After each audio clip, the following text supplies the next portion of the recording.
This is the best leveling build. The best build to progress with, requiring absolutely nothing to crush all content. The best build to speed run with, blasting pit 100s in 1 minute or so. And if that wasn't enough, it's the objectively best build in the game, achieving rank 1 on the leaderboards, and yes, that's indeed without resorting to bugs. So if anyone says otherwise, then they're simply full of shit. And in this one, we'll cover all of it. How you can progress all the way from level 1 throughout the pit tiers and eventually get you speed farming pit 100s and pumping out trillions of damage with ease. But first, a big shout out to my brothers Hysteria and Roxy for putting the guide together and using said guide to push rank 1 in all the different ladders. Alright, so what is this amazing build I'm talking about? It's of course Shield of Retribution. Now you've likely seen some variation of this build before, but just in case you're new here or just brain-dead stupid, what even is Shield of Retribution? Well, it's an enhancement of the Blessed Shield skill. Using this, we not only turn Blessed Shield into a Juggernaut skill, which will benefit us greatly, but it also makes the skill not shit. Because having this, it now pulsates Thorns damage. A truckload of Thorns damage, actually, because we will have tons of ways of scaling Thorns. We're getting Thorns via our gear, passive tree, skill bonuses, Paragons, and more. All of it going straight into our Blessed Shield damage. And this is one of the main reasons this skill is so great this season. It simply has one extra way of scaling our damage that the other skills don't have. Pair that with the Paladin being fucking busted and you have yourself a build. Now, I talked about the build being playable from level 1 all the way into the 130s in the tower. So what are the differences in how the build plays as you're progressing along? Well, when leveling it's insanely easy. You're able to hop into Penitent pretty much right off the bat, alternating between Clash for when you're out of faith and to boost your Shield of Retribution, then you just throw one out, blow up the screen, and continue onwards. It's just that simple all the way to level 60. All the other skills are just there to buff you and used for mobility, simple as that. So if you haven't leveled a Paladin yet, just go into the planner, grab the skills, and you'll level up with ease. Next, we have the progression version, and this is important for all the remaining versions because now we're getting into the good stuff. Firstly, we're going to get our main build-defining unique Mantle of the Grey. This allows us to boost the living shit out of our Juggernaut Oath by consuming Resolve stacks. This is going to be a key component to the build because you want to generate as many Resolve stacks as possible before hitting the Shield of Retribution button. But you also don't want to be spamming your Clash too much either, as that's just a useless waste of your time. So, we're going to start tempering Resolve generation, solving this easier. And until we've got our gear fully masterworked, we'll also rely on Rally to generate extra Resolve stacks and Faith for us. Next, we're getting our second and final build-defining unique Ward of the White Dove. Using this, our Shield of Retribution deals a truckload of extra damage as long as we weave in another skill every 4 hits. For the progression variant, this is not a problem at all because we will be spamming Rally quite frequently as we're generating Resolve stacks and Faith. Every time we use Rally, though, we spend our life. So to ensure we don't kill ourselves, we'll use Holy Light Aura in combination with Life per Hit and Wolves. Alright, and now once you've got all of this online, you can start to progress towards the Ultra Endgame version, because now we're going to incorporate Arbiter of Justice into the build. The reason I don't use it in the progression guide is because it's yet another thing we need to solve. Because now we need to ensure we keep Arbiter up 100% of the time, as we're going to have a buttload of multipliers relying on it. We're also ditching Rally for more damage, which in turn forces us to gain some extra Faith generation elsewhere. All of this makes the build more difficult to optimize, but it's a must if you want some proper damage. And remember, big damage equals big dick implies DPS main priority if and only if all gear requirements are met. Alright friends, and then finally the speed farming variant. This is the version you'll likely spend most of your time playing, as it's easily the fastest way to farm. Here we're grabbing the Argent Veil Ring, allowing us to shoot out Shield of Retributions as we evade. And to evade permanently, we just need the Arbiter's Zephyr aspect in combination with a bit of cooldown reduction, and we're up and running. But again, you need permanent uptime on Arbiter of Justice to play this version as well. And with that, let's check out the remaining gear and aspects you need to get the build going. I'll focus on the pushing variant here and mention a few of the changes you'll do to rock the speed farming variant. For the leveling and progression, just follow the planner in the description. Starting us right off, we go for either the Godslayer's Crown for grouping enemies or Heir of Perdition for big stonks. If you go with Godslayer's Crown, then you'll need a crit chance rampage bonus, as a lot of the crit chance otherwise comes from Heir of Perdition. After that, just slap on the Ahu and Cax rune combo for easy doubling of your damage. Next, it's the build-defining unique Mantle of the Grey. Here, you want to focus on finding a pair with Thorns GA. The Juggernaut skill ranks are also fine, but they don't boost Shield of Retribution for some fucking reason. Anyway, go for Igni and Thul for crowd control, damage, and vulnerable. Next, we have Aspect of Ascension. This, along with Celestial Strife, are the reasons we want Arbiter of Justice. They're simply way too overpowered. After that, we're focusing on getting attack speed capped, followed by resource generation, cooldown reduction, and some thorns. As Pantaloonies, look for something like this.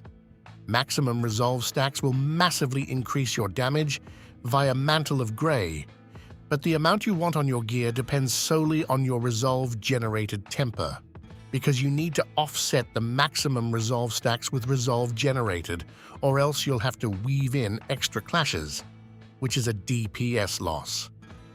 Alright, and how many of the two do you need? Well, you want to be able to use 2 clashes to fully fill up your resolve stacks. Playing the Juggernaut Oath, you always have at least 1 resolve. Without any masterworks, you can have a total of 8 resolve stacks, and you generate 2 per clash hit, meaning you would have to hit enemies 4 times with clash to fill up our stacks. We don't want that. So if you want to only use 2 clashes, then you'd need 4 resolves per hit, and you would then temper 2 resolve generated. If you have a total of 15 resolve stacks, however, which is roughly the goal, then you'd have to generate 7 resolve with each hit, and would have to grab 5 resolve generated via masterworking and so forth. After that, prioritize Thorns and Faith per second. The latter also goes for the Sneakers, ensuring we keep our faith up, and after that, the Wild Bolt aspect for pushing. For speed farming, however, you need the Arbiter's Zephyr aspect with attacks reduce evade cooldown, or else the build doesn't work. As weapon, slap on the Griswold's Opus as it's still busted as hell, and in the offhand, we need Ward of the White Dove. When pushing, you'll press some actual buttons to keep this up, but for speed farming easy content, the simplest solution is just to press Rally, as it's an instant cast. More on that at the end of the video. Lastly, we have our amulet where we whip out our credit card to swipe a quadruple passive skill rank amulet. We slap on some lovely resolve generation, and we imprint Celestial Strife for maximum damage. Finally, we go for rings with utmost glory, followed by Juggernaut's Covenant, and a focus on getting Arbiter of Justice on as low of a cooldown as possible, while stacking life on hit so as not to fucking die El Mao. Hey, great job, friends! Gear and aspects complete, and just in time, seeing as it's already skill tree o'clock, and you know it, man or woman. Likely man though, seeing as 99% of my viewers are hemorrhoid-infested stinky old men. First out are the basic skills, where we grab Clash for resolve generation and punishment for extra thorns damage. After that, we want Blessed Shield, as this is where we find Shield of Retribution, turning it into a Juggernaut skill dealing Thorns damage. Then grab these lovely passives before heading off to our auras. On Guard is especially important, as we need to ensure we get that block chance to 100%. Then, grab Fanaticism Aura for extra attack speed, crit chance and crit damage before grabbing Defiance Aura. We grab this both for armor and resistances, both perhaps more importantly, it massively increases our Thorns damage. In the Valor tree, we find some additional Thorns damage while fortified, before heading off to grab all of these damage nodes. Here, we also have Consecration for healing, damage, and weakened, where weakened not only decreases enemy damage, but it's also needed for Break the Line. And remember, this passive is also on our weapon, so it's pretty goddamn important that this stays up. Finally, a few more damage nodes before maxing out Arbiter of Justice, grabbing Seraph's Wings to ensure everything around us is vulnerable at all times, while also maxing out our movement speed. Yummers. And for the final passive of the day, we have Coat of Arms, boosting our damage via armor and block chance, which is yet another reason we want as much armor and block chance as possible. And with that, we're done with the passive tree. Let's check out the Paragons and some additional goodies, and then we'll head off to get good with the build. Starting us right off as per usual, if you don't have all of the Paragons yet, then firstly, what the hell are you even doing with your life? And secondly, you can start off by grabbing all the legendary nodes and glyphs first before picking up all the additional spare nodes. With that said, first out is the Revenge glyph for extra damage while boosting our nearby strength nodes here. Next we go for the Castle node, increasing our damage as long as we're stacking armor, which, spoiler, we are. We also get some lovely block chance here, allowing us to get our block chance cap sorted, and the Sentinel glyph, which is yet another reason we want to be stacking maximum resolve stacks on our gear. After that, it's time for Shield Bearer, granting us 110% extra damage as long as we are block chance capped, and we combine that with the Outmatch glyph, as our Thorns damage is indeed physical damage. Next, we head on over to the Divinity board for a lovely damage multiplier as long as enemies are vulnerable, which Arbiter form solves with ease, and then we socket in Spirit for a truckload of damage. This is a great board to dump as many spare nodes as possible in, as the additive damage this one provides is massive. A whole 0.0% crit damage per node, that's pretty impressive indeed. Finally, the Beacon node for extra damage as long as we're close to our trusty mercenary, and the Honed glyph to keep our spirit up while also boosting our damage. This one also has great additive scaling, making it an excellent board to dump a lot of nodes in. And with that, we're done with this shit. Let's just check what our mercenary Rayhair is doing. Yes, indeed, he's boosting our defenses with Ground Slam and Aegis for extra resistances, along with Inspiration for extra damage. Lovely. And for reinforcement, Variana is the only one not absolute trash, so we grab her for some attack speed. With that, let's get good, as I'm about to teach you how to play this magnificent build. And as I said at the start of the video, which you likely skipped, so I'll repeat. How the build plays depends entirely on what version you're playing, but it's largely the same.